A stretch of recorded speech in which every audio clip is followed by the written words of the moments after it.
नमस्कार दोस्तों।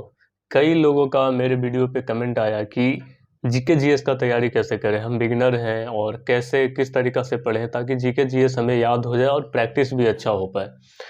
तो अगर आप रेलवे का तैयारी करते हैं, जैसे कि एनटीपीसी का वैकेंसी आया हुआ है, ये फॉर्म फिल होना बाकी है, आने वाले समय में ग्रुप डी का भी वैकेंसी आने वाला है, एएलपी का भी वैकेंसी आया हुआ है।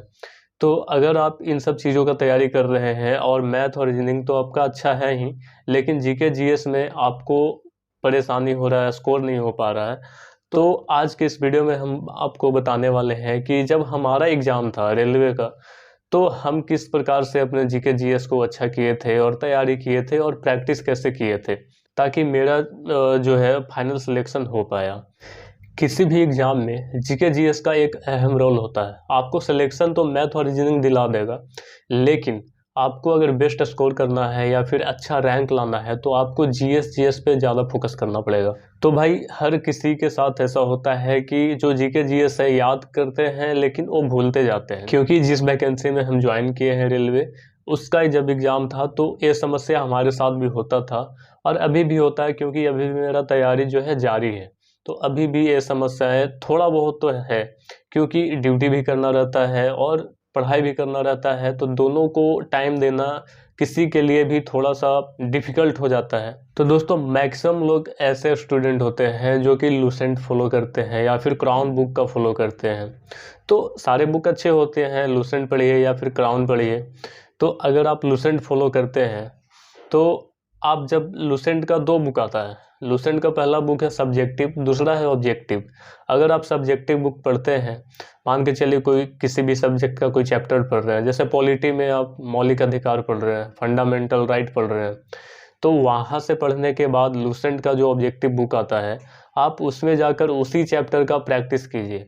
जैसे जब मेरा एग्ज़ाम था तो हमने लूसेंट का शुरुआत तो किया था पढ़ना, लेकिन हम लूसेंट पढ़ने के बाद फिर लूसेंट पढ़ना छोड़ दिए थे। हमने जो बुक पढ़ा था वो बुक ये है, दृष्टि आईएएस का ये बुक आता है समान ज्ञान। हम अभी भी इसी को फॉलो करते हैं और पहले भी इसी को फॉलो करते थे। यहाँ से पढ़ने के बाद, इस बुक से पढ़ने के बाद हमारे पास लूसेंट का ऑब्जेक्टिव बुक रहता था, अभी भी है, आपको दिखाते हैं। अभी भी ये लूसेंट का ऑब्जेक्टिव बुक है। तो उस बुक से पढ़ने के बाद इस बुक से हम प्रैक्टिस करते थे ऑब्जेक्टिव का।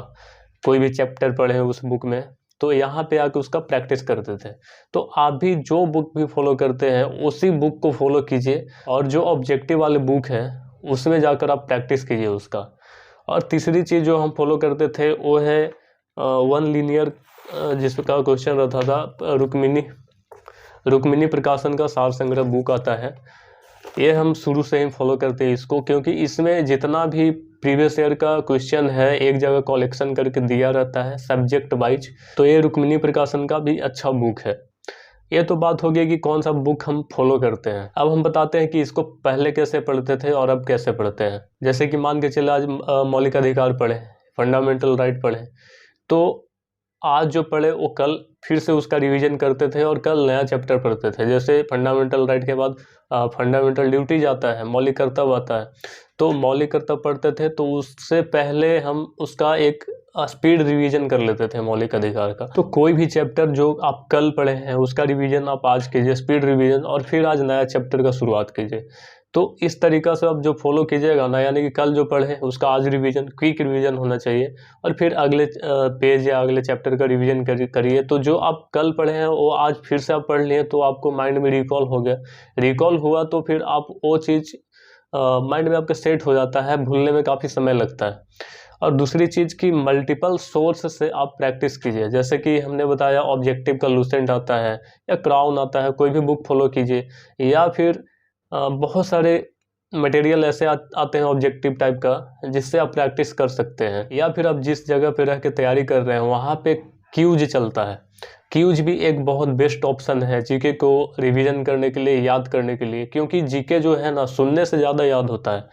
तो क्यूज 2 प्रकार का होता है, एक ग्रुपिंग होता है, एक होता है ना कि आपको जो याद करने के लिए दिया गया है अगला दिन उसी का टेस्ट होता था ऑब्जेक्टिव। हम जब पटना में रहते थे, तैयारी करते थे, तो हमारे एरिया में भी 2 तरह का क्यूज होता था। एक ग्रुपिंग होता था, यानी खड़ा कर आपसे पूछा जाता था। दूसरा होता था ऑब्जेक्टिव क्वेश्चन आपको दिया जाता था जो आपको याद करने के लिए दिया गया है, उसी से रिलेटेड। तो हमने ज्वाइन किया था, जो ऑब्जेक्टिव क्वेश्चन जो आता है उसी को ज्वाइन किया था, क्योंकि उसमें जब आपका टेस्ट होगा, स्कोर कम आएगा तो आपको एक बेइज्जती फील होता था। तो घर जाके और फिर से आप रिवीजन करेंगे, फिर से आप पढ़ेंगे, कोशिश करेंगे कि अगला दिन इससे बेस्ट स्कोर हो। तो मेरे हिसाब से ये मेरे लिए बेस्ट था उस समय, तो हमने ये ज्वाइन किया था। तो इस तरीक़ा से मेरा जो जीके जीएस का है वो प्रैक्टिस होते जाता था। तो भाई लोग, आप अगर किसी भी बुक को फॉलो करते हैं तो आप उसी को फॉलो कीजिए, रिपीटेड फॉर्म में फॉलो कीजिए। अपने सोर्स को मत बदलिए कि आज लुसेंट पढ़े हैं तो लुसेंट समझ में नहीं आ रहा है, या फिर लुसेंट पढ़ने में मन नहीं लग रहा तो कोई दूसरा बुक पढ़ लें, ऐसा नहीं। आप लुसेंट अगर फॉलो कर रहे हैं तो उसी को फॉलो कीजिए, 3 से 4 बार उसको रिपीट कीजिए। रिपीटेड फॉर्म में आप पढ़िएगा तो आपको आप जो कुछ भी पढ़ेंगे वो सारा कुछ याद हो जाएगा। बस अपना सोर्स मत बदलिए, प्रैक्टिस करने का सोर्स बदलिए लेकिन पढ़ने का सोर्स आप सेम रखिए, लुसेंट से पढ़िए, लेकिन जो प्रैक्टिस है वो मल्टीपल सोर्स आप यूज करके कर सकते हैं। तो दोस्तों, ये जो तरीका हमने बताया इसे आप फॉलो करके देखिए, आई मेक श्योर कि आपको बेनिफिट मिलेगा ही मिलेगा। तो दोस्तों, कमेंट करके बताइएगा वीडियो कैसा लगा। अगर आपको पसंद आया हो तो वीडियो को लाइक कीजिएगा, शेयर भी कीजिएगा, चैनल पे नए हैं तो सब्सक्राइब भी कीजिएगा। मिलते हैं अगले वीडियो में, धन्यवाद।